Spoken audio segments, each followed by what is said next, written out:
Mini episode 762 of the FDH Lounge is brought to you by Sportsology, delivering unconventional columns and webcasts about sports, TV, music, movies, and more. Follow them on the web at sportsology.com. The FDH Lounge. You want to schedule your life around it.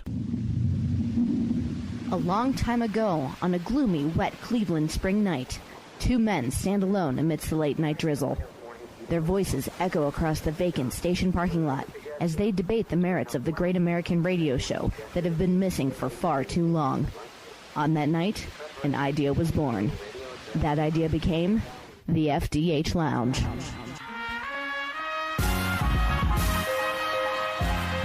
Welcome to the FDH Lounge. Everyone, welcome to FDH Lounge mini episode number 762. This is FDH managing partner Rick Morris. Welcoming back to the show a fine gentleman who we've had on a couple of different times in a couple of different incarnations.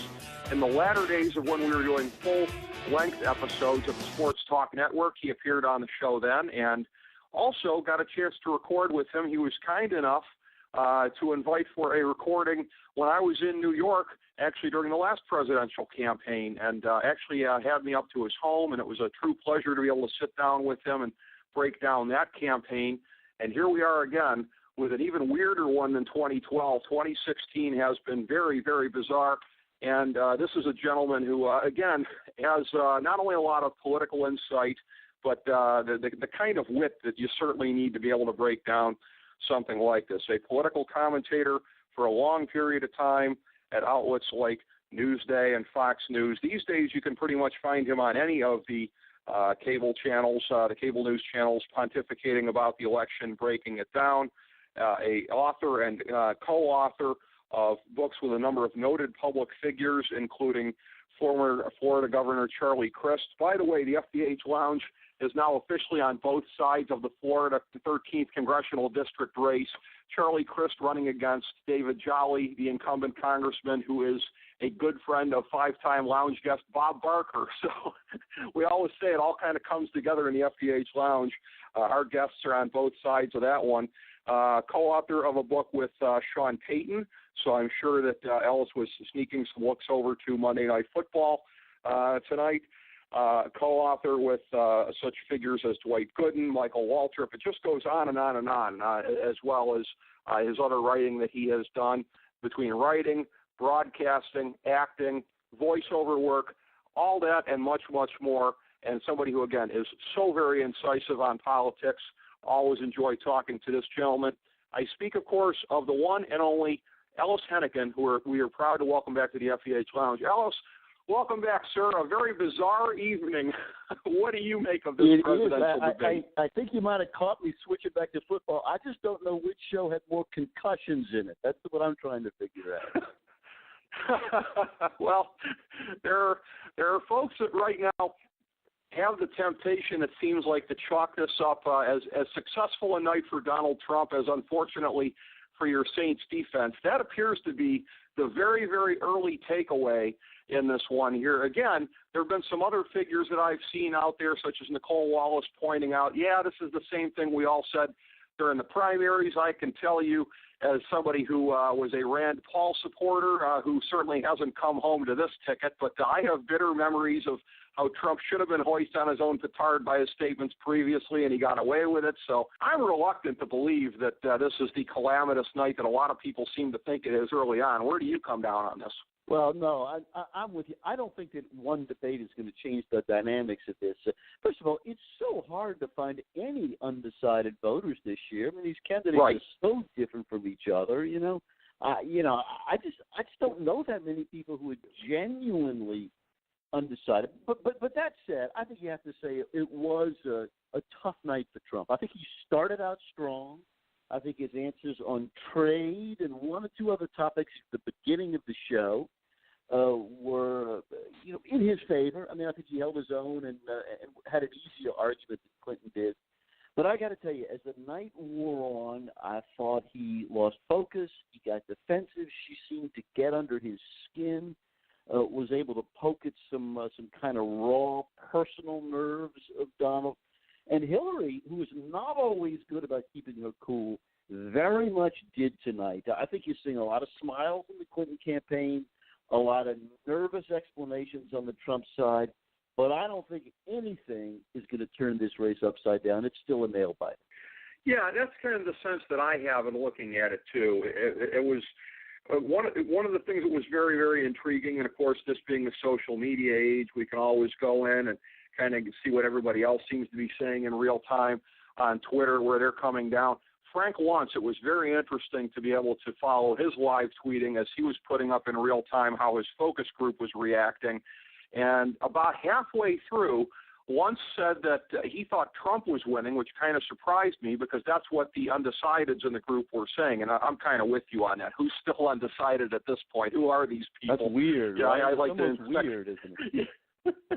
I'd like to check their credentials, let me tell you. But as far as it goes with them, I think he was saying later on. You'll meet more of them at the morgue than at the voting booth, I think. I think so. I think you're right about that. But he seemed to posit that right about the time of the birther question and the way that Trump handled it, he was noticing increasing disapproval.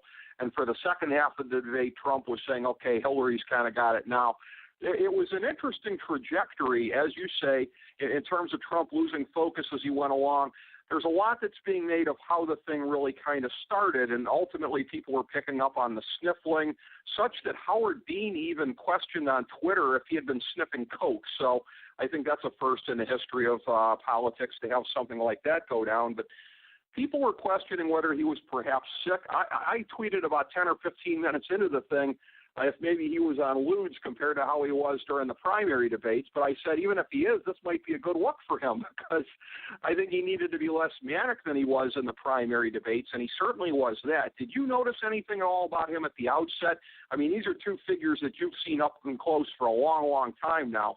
He definitely seemed like Kellyanne Conway had probably been beating into him about, stay calm, stay focused, stay low-key, if you will. Because it almost didn't seem to ring true to me the way that he started. Yeah, there were a couple of pieces of it. I mean, one is the sniffling kind of came in waves, right? There was a whole bunch of it at the beginning, and then he seemed to sort of get it under control, and then it popped up a couple of more times later on, and I don't really know the reason for it. I mean, I don't think that he's had a cold the last few days. I don't know whether it was a nervous tick or a fidgeting thing, but it's frankly a dumb way to judge a debate, but it's a television show, and part of how people relate to you is how you come off. They blame Nixon for not, for having too much stubble, and that wasn't really fair. But I don't know. It was just strange. One other point on that though is that it played against his hits on her about stamina. If anyone seemed to lack stamina tonight, I think it was Donald who sort of pooped out as the 90 minutes rolled along. Is there a little bit of that, too, in terms of that there's going to be a lot of schadenfreude out there, if you will, because even a lot of the people that are voting for Trump don't like him. It's the whole thing of got to stop Hillary, got to stop Hillary. That in a way where if it was my guy up there, Rand Paul, or if it was the mild-mannered Jeb Bush, we might not have people kind of gloating over something like this. But for somebody that so many people see as being a bully, does it take on a little bit more joy when that is noted on social media? Because I must have noticed like 6 tweets in a row from different people picking up on the sniffling, and I was literally seeing it become a meme in real time. So I wonder how much of that has to do with people enjoying seeing something like that happen to him. Yeah, that could be true, but a lot of people who support her don't like her very much. I mean, I think that's just you got that right. The reality of it. But I can't tell you how many people I know who tell me, well, I sort of agree with her, but I don't really like her. I mean, truthfully, this is a race where each candidate's strongest argument is, I'm not the other person. That's true. That really is true. And I thought there was a lot of that 4 years ago, and I think that might have even been something that we were talking about at the time here, that it was not Romney running against not Obama. And we really have seen so much more of that, I think, this time around. But is it really – I realize that what I'm saying sort of drips of the conventional wisdom and a lot of times might kind of be a cliche when you're doing that, but it seems to me that each party has nominated the only candidate that could ever possibly lose to the other one. Are you getting the same kind of vibe? That is a very interesting philosophical riddle, isn't it? I don't know. It'll drive you crazy if you think about it too much. Well, but that's the thing, though. Really, it's too early to look to the end of this race here because there's so much to go. But in the recriminations that are going to come for the loser, whoever the loser may be, isn't there going to be this big circular firing squad where everyone is just screeching, "You are the only candidate who could have possibly lost to the other one"? It seems to me, whichever way this goes, the loser is going to be a goat because we're going to be looking off to the sidelines and thinking. And again, it's not just me as an embittered Paul supporter on the one side saying this. I think the Bernie Sanders people are going to have a point. I think he'd be running stronger against Trump right now. That he might have negatives in terms of, I'm still not convinced that all of his policies are mainstream at this point, even after 8 years of Obama, but he doesn't have the negative personal baggage of Hillary, which seems to be hurting her the worst. So doesn't it really seem true that either side is going to look very wistfully when this thing's done at other candidates that wouldn't have possibly let that unelectable person win? Well, sure. Go talk to Joe Biden, or talk to Jeb Bush, or Marco Rubio. Here's what I think we ought to focus on, though, a little more immediately. If Sure. You and I are right, and I think that we are, that most people, forget the extreme partisans who will just give you a line, but most voters who have any objectivity will look at that tonight and say, it's not a good night for Trump. I mean, he didn't have the calm, the focus. It didn't play to his strengths. And so how do the Trump people deal with that impression? And Kellyanne Conway is a smart political operative, and so they will have answers. Here's my prediction. I think essentially they will attack Lester Holt. They will say this was 2-on-1. The way that he followed up on questions and contradicted Trump's claims on the birther movement were two emotional moments that tilted the balance in a way that was unfair. So essentially, they will not try to make Hillary the villain. They'll try to make the media the villain, and that has good resonance among their supporters. A lot of Trump folks will agree with that. But I don't think complaining about the ref is a really good way to get people in the middle to support you. But you just watch over the next 18 hours. Let's see if that's the direction this conversation heads. I wouldn't be surprised, and under normal circumstances, I would agree with you because, again, if you're the one who's complaining about the way the system went, that almost certainly means that you lost. We've seen it many times before. Yeah. Romney came off looking weak when he was crying about Candy Crowley 4 years ago. But with Trump, again, none of the normal rules seem to apply to him. And really, being against the media, being against the establishment, that really is like kind of his brand. So they do. It seems like they have that blackjack in the back pocket that they can pull out to start whipping around at a time like this. I don't know. I'm just wondering because, again, none of the normal rules of gravity have seemed to apply to him thus far. So do you get the sense that people are going to see through it if they start playing that card, or that it could be moderate or effective enough, at least in a moderate sense, to kind of blunt the damage? Well, I think it plays to the base, but I mean, you raise a fair point. I mean, having a bad debate does not mean you're going to lose the election. I mean, Barack Obama had a terrible first debate against Mitt Romney. Yes. I mean, it was at least as bad as this performance, maybe more so. And this is a long time. It feels very important as we're talking right now.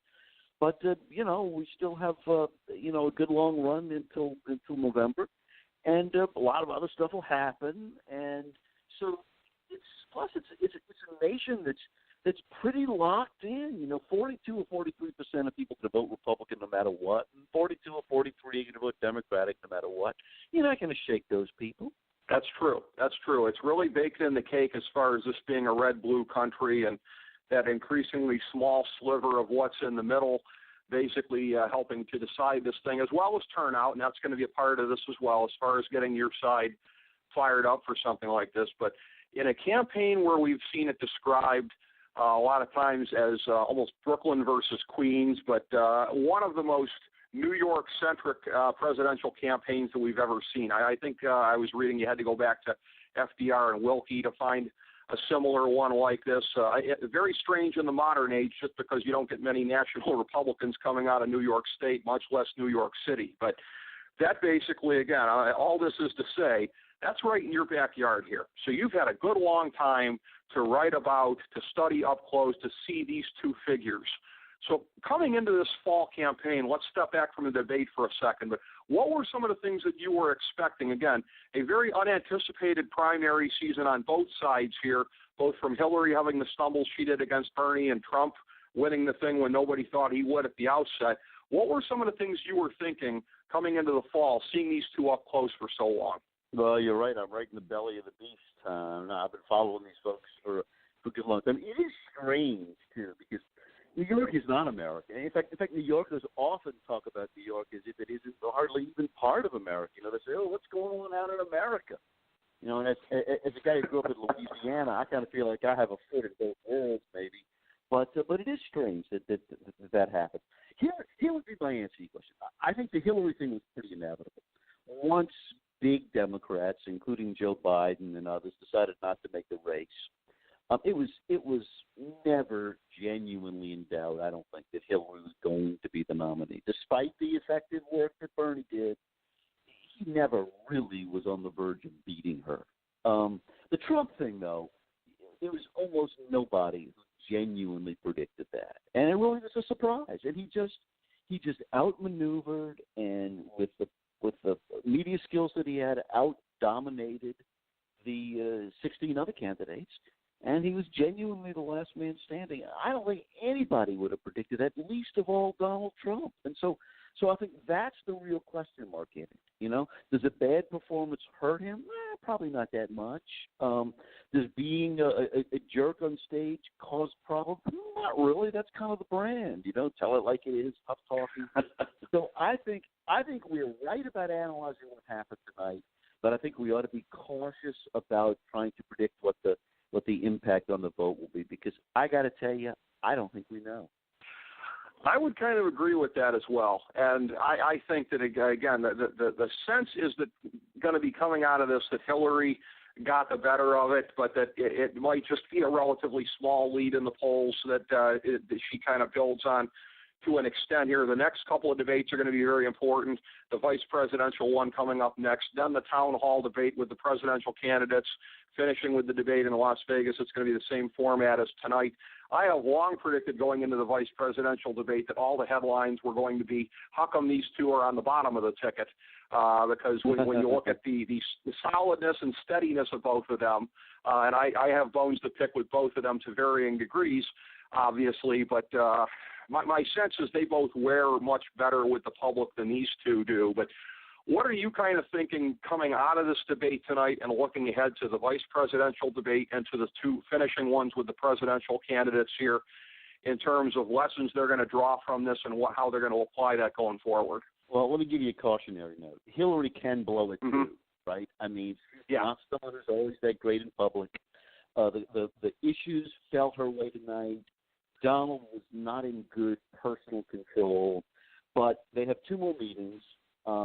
And believe me, Donald has a lot of skills on his feet. Hillary has often an inability to connect comfortably with voters. And so while she ought to be smiling tonight, she definitely should not feel confident that she's got this baby in the bag. That would be a huge mistake on her part. In terms of ability to connect, which you correctly put your finger on right there, I would kind of tend to think one of the bigger landmines remaining for any of the candidates, and I include the vice presidential debate in this, would be her in St. Louis in that setting. And it just seems to be anecdotally, it seems like they always pick St. Louis for the town hall debate. I don't know if I'm right about that or not, but I think I remember that being the case a couple of times where they've done it there.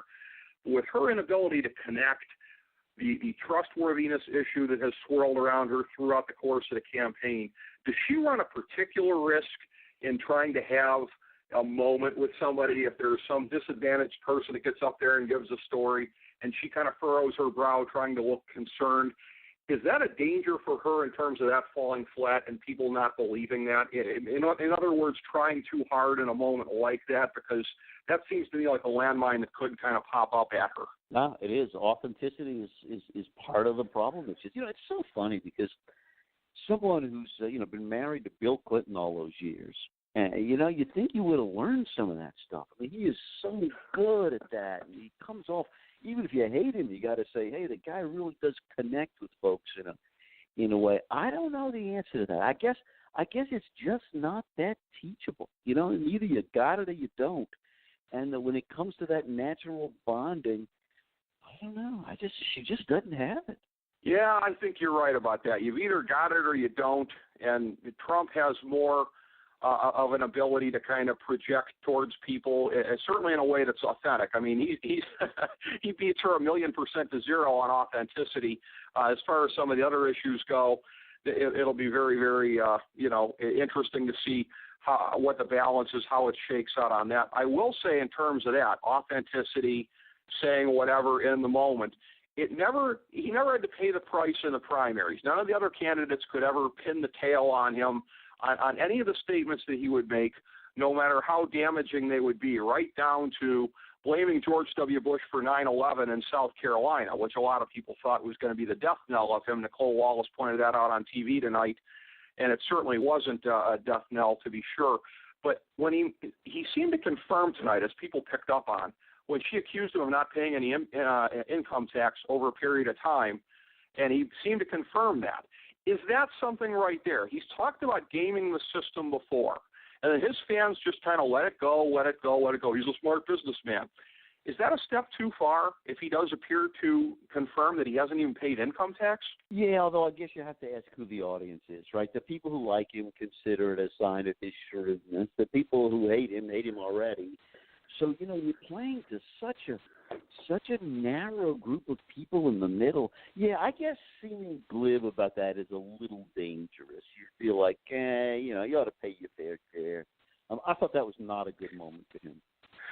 Well, I have to ask you also, too, I'd be remiss if I didn't cover this as somebody who has been such a gleeful, long-time basher of Ted Cruz, who I have felt was just a phony, undermining my candidate and basically stealing votes from him.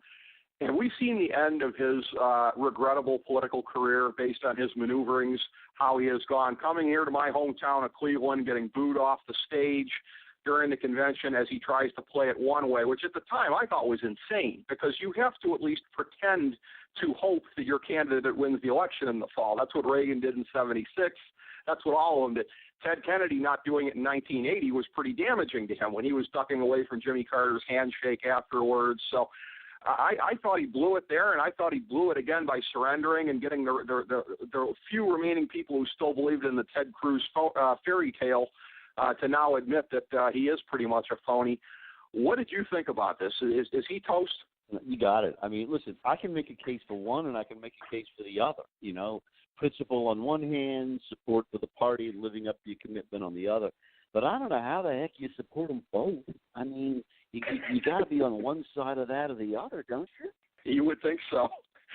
You would absolutely think so. And it's been really kind of funny to see all the people who are behind him having the scales fall from their eyes a little bit too late here at this point in time. And again, he's hoping not to be blamed if Hillary wins, and he's hoping to at least be able to steal some credit if Trump wins. Coming into this thing tonight, I think we all... Don't forget who's running the Trump campaign now, right? Kellyanne Conway. Yes, Kellyanne Conway. Was a Cruz guy, right? A Cruz woman, right? Right.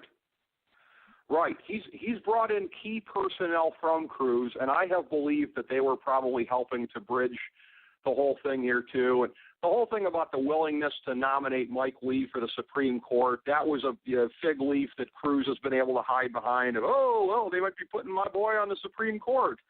So, you're right. There are very clever people in between the two of these candidates who helped to negotiate such a thing here. But it's one of these things where, and it is true that he might have had to have done that at this point just to avoid a Senate primary in 2018 and just to not be completely buried in 2020 from everybody that's going to hang 4 years of Hillary around his neck if it goes that way. But I thought that the move, like you said, you go one way or you go the other way, but you can't pull off this shuffle of doing both of them, particularly when you have an image for being a weasel. And oh, by the way, when Donald Trump has also insulted your wife and your father, and you've never even gotten an apology from him. So this entire cycle, I would say, leading up to this, I mean, I don't want to sit here and be ahistorical or prisoner of the moment or whatever, but I mean, when people say that we've never quite seen a campaign like this one, going all the way back through the primaries, and particularly if you limit it to one side, because what Bernie did to Hillary is fairly conventional. You know, Ted Kennedy did give Jimmy Carter a good run for it in 1980. We've seen strong insurgency candidates before, and indeed Barack Obama did the same thing in 2008, except he actually won.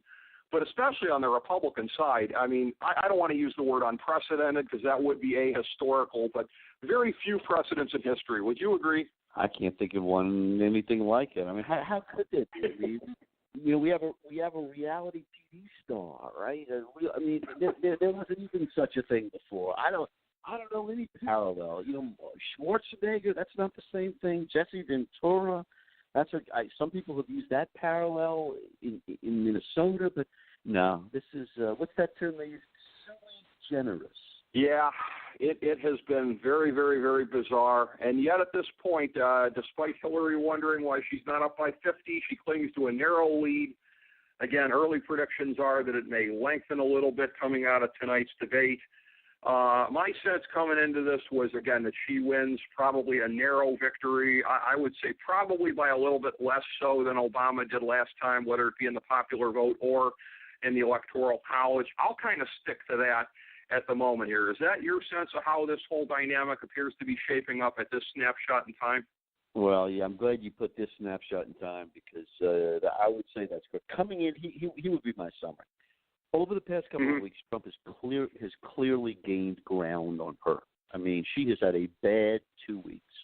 I would say that tonight put the brakes on that and really shifted the momentum back in her direction. How huge a difference it makes, we don't know yet. But at the very least, I would say that it threw the brakes on the Trump momentum, and that's huge news for Hillary Clinton. Well, yeah, and I think you're right about that because, again, momentum had been going against her recently, and she was able to, from the looks of it anyways, turn it around. Again, stranger things have happened. We saw bad moments for Trump in the primaries that looked to be that turned out to be great moments, but a different electorate. This is the broader one at this point in time. I also want to mention here, Ellis, while I've got you on, that again, in light of your great hospitality the last time we were talking and having me into your home to record with you last time around, I want to tell you, a couple months later, of course, coming Hurricane Sandy, and you were the first person I thought of at that point in time, thinking, gee, I hope Ellis's home was spared all of that. So I was thinking of you at the time. This is a very belated note of concern on my part, but I hope that it all went well for you because I know it was bearing down right where you're at. Well, that is true. But listen, I was birthed in Louisiana, so I've been through some hurricanes, and we all did fine. But I do appreciate. So come back to New York, man. You did well here. You should get back here. You know, I will take you up on that, Ellis. But regardless, I like to not wait until that happens to get you back on. A true pleasure as always. Nobody breaks it down like you do. I always really enjoy it, and it's a great honor to have you on. You're a great commentator, author, etc. And again, I hope that everyone goes to your official website, Henican.com, keeps going there and checking out everything you got going on. You're a very busy man. Thank you so much for making time for us in the aftermath of this debate. Well, you run a smart show. It's an honor to be part of it. Have a great evening. I really appreciate that, Ellis. Thank you so much, and thank you, everybody, for being a part and tuning in to FDH Lounge mini-episode number 762. As we bring the show to a close, we would like to extend our deepest gratitude to NBC, CBS, ABC, Fox, all Clear Channel affiliates, TNT, TBS, USA, UPN, Deadspin.com, YouTube.com, YTMND.com, MySpace.com, various blogs, Fox News, CNN, CNBC, MSNBC, IamBoard.com, Billboard.com, Google.com, ESPN, ESPN2, ESPN News, ESPN Classic, NBA TV, NFL Network, Sports Time Ohio, Athlon Magazine, Comedy Central, Cartoon Network, The Boomerang Channel, QVC, BET, The Spice Channel, Steno Notebooks, Manwich, Papermate Office Supplies, waitresses, strippers, bartenders, garbage men, janitors, microwave popcorn, the writers of The Office, Scrubs, Entourage, My Name is Earl, Oz, Metalocalypse and the Boondocks, Aquafina, and the Periodic Table of Elements.